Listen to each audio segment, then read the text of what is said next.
कि 2014 के बाद से इस देश के हालात लगातार बदलते चले गए। एक ऐसी सरकार आई जिसका एजेंडा ही अलग था, जो हिंदू और मुसलमान के नैरेटिव के नाम पर एक विशेष समुदाय के खिलाफ लोगों को भड़काने का काम कर रही है। और इजराइल का जो समर्थन यहाँ भारत में बैठे लोग कर रहे हैं, कोई लॉजिक उनका बनता नहीं है। बस इसी बिना पर कि वो मुसलमानों पर जुल्म कर रहे हैं। इजरायली जो फोर्स है वो मुसलमानों को मार रही है, मासूमों को निशाना बना रही है। भारत सरकार का ऑफिशियल स्टैंड हमेशा फलस्तीन के साथ रहा है, चूंकि यहाँ पर एक राजनीतिक एजेंडा है और अपने ऐसे तमाम लोगों को खुश करना है, जिसकी वजह से तमाम ऐसी गतिविधियां भारत में अंजाम दी जा रही हैं।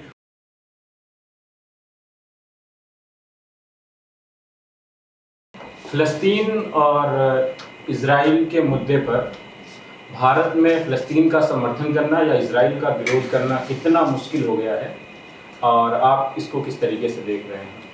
देखिए, जिस तरीके से पिछले 2 सालों से इजराइल लगातार फ़लस्तीन पर जो जुल्म सितम कर रहा है, पूरी दुनिया उसको देख रही है। और उसके बाद से लगातार कई देशों में इजराइल के ख़िलाफ़ प्रदर्शन हुए, लेकिन भारत में जिस तरीके से अब फ़लस्तीन के समर्थन में आवाज़ बुलंद करना, उसके नतीजे में आपको या तो FIR मिल रही है या तो आपको जेलों में डाला जा रहा है। ये बहुत मुश्किल हो गया है, क्योंकि आपको भी मालूम होगा कि 2014 के बाद से इस देश के हालात लगातार बदलते चले गए। एक ऐसी सरकार आई जिसका एजेंडा ही अलग था, जो हिंदू और मुसलमान के नैरेटिव के नाम पर एक विशेष समुदाय के खिलाफ लोगों को भड़काने का काम कर रही है।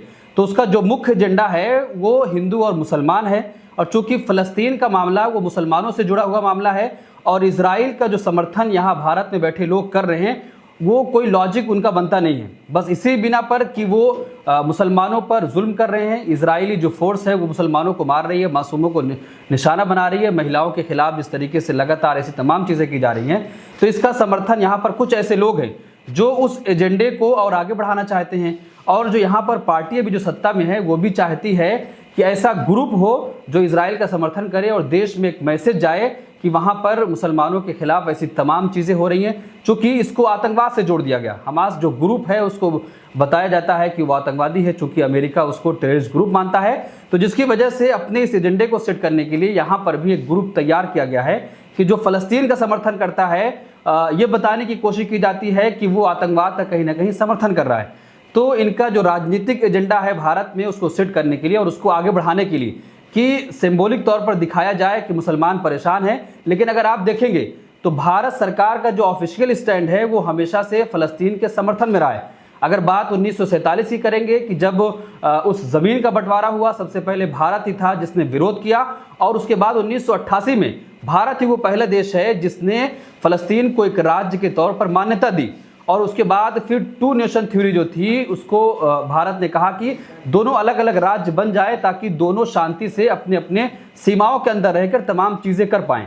तो भारत लगातार उस पर कोशिश भी करता रहा है। और जो अभी भारत के विदेश मंत्री हैं S जयशंकर, उन्होंने साफ तौर पर भारत की संसद में ये कहा कि 2023 के बाद से UNGA में 13 में से 7 प्रस्तावों का भारत ने जो फ़लस्तीन के हक में था उसका समर्थन किया है। यानी कि भारत सरकार का ऑफिशियल स्टैंड हमेशा फ़लस्तीन के साथ रहा है, चूँकि यहाँ पर एक राजनीतिक एजेंडा है और अपने ऐसे तमाम लोगों को खुश करना है, जिसकी वजह से तमाम ऐसी गतिविधियां भारत में अंजाम दी जा रही हैं। मीडिया रिपोर्टिंग को लेकर के बहुत सवाल खड़े होते हैं कि सरकार का स्टैंड कुछ और होता है और मीडिया उसे किसी और तरीके से एडिट करके या उसमें बदलाव करके वो दिखाती है।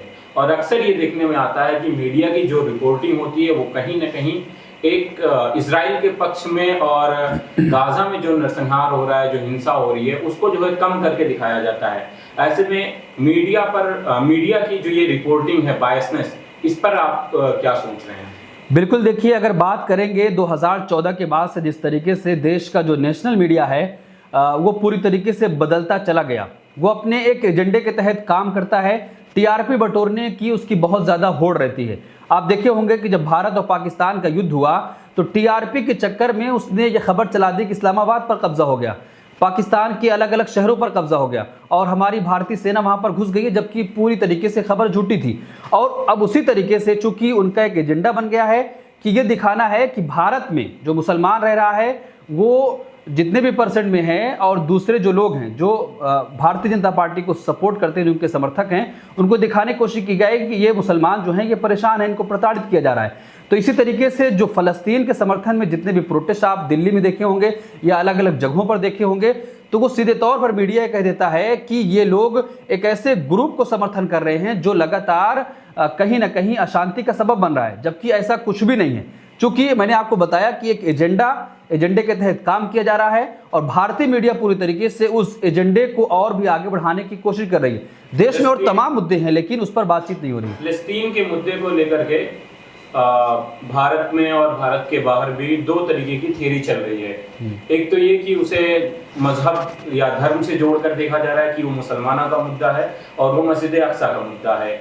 एक लॉबी वो है, एक गिरोह वो है जो ये कह रहा है कि नहीं, ये मानवता का मुद्दा है और इसमें जो है हमें धर्म, मजहब और सारी चीज़ों से ऊपर उठकर जो है मजहब को देखना चाहिए। अभी पिछले दिनों ऑपरेशन सिंदूर को लेकर जो डेलीगेशन भारत अरब कंट्रीज में जो एक ग्रुप गया था, उसमें निशिकांत दुबे ने बयान दिया था कि हमारा जो ऑफिशियल स्टैंड है वो फिलिस्तीन को लेकर के है और हमने ऐड दिया है। लेकिन कहीं न कहीं भारत सरकार का पिछले दिनों यूएनजीए में जो रेजोल्यूशन आया था पूर्णता युद्ध विराम को लेकर के, उसमें जो है भारत जो है अबस्टेन करता है और वोट देने से पीछे हट जाता है। तो ये दोनों मुद्दे, ये दोनों स्टेटमेंट या दोनों सरकार का जो पक्ष है वो सवाल करते हैं कि कहीं ना कहीं हमारा जो झुकाव है वो इजराइल की तरफ जा रहा है और फिलिस्तीन के मुद्दे से जो उसकी महत्वता है हमारी ऐतिहासिक तौर पर उसको जो हम देख रहे हैं वो कहीं ना कहीं कम होती दिखाई दे रही है। इस पर आप क्या सोच रहे हैं? देखिए, अगर बात करें तो जो यहाँ पर अभी सरकार है उसका एक एजेंडा है कि हिंदू और मुसलमान देश में किया जाए ताकि वोट बैंक पूरी तरीके से उनका सेफ रहे। जब यही भारतीय जनता पार्टी के सांसद सऊदी अरब गए थे ऑपरेशन सिंदूर के उस डेलीगेशन में, तब उन्होंने बयान दिया था कि भारत सरकार हमेशा से फलस्तीन के समर्थन में खड़ी है और खड़ी रहेगी। जो कुछ वहां पर हो रहा है वो गलत हो रहा है। तब वो इजराइल की निंदा कर रहे थे, लेकिन जैसे ही भारत में आते हैं उनका स्टैंड बदल जाता है। यानी साफ तौर पर अगर भारत सरकार का ऑफिशियल स्टैंड देखेंगे तो वो फलस्तीन के समर्थन में है।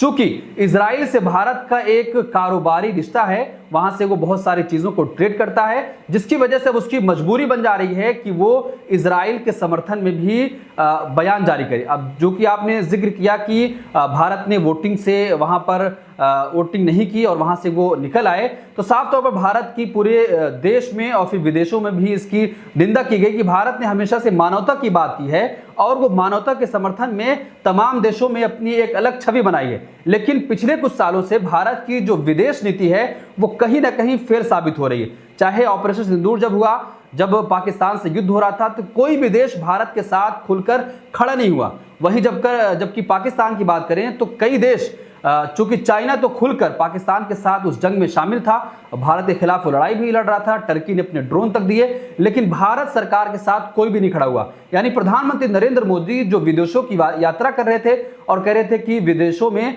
मोदी का डंका बज रहा है, तो उसकी पोल पूरी तरीके से खुल गई और विदेश नीति जो कहा जाता था कि ये कूटनीति है, कुछ भी हो सकता है, विश्व गुरु भारत बनने जा रहा है, तो उसकी पूरी तरीके से पोल खुल गई। और जिस तरीके से वोटिंग में भारत ने हिस्सा नहीं लिया वो कहीं ना कहीं साफ ये दर्शाता है कि आपकी जो लीडरशिप है वो कहीं ना कहीं कमजोर है।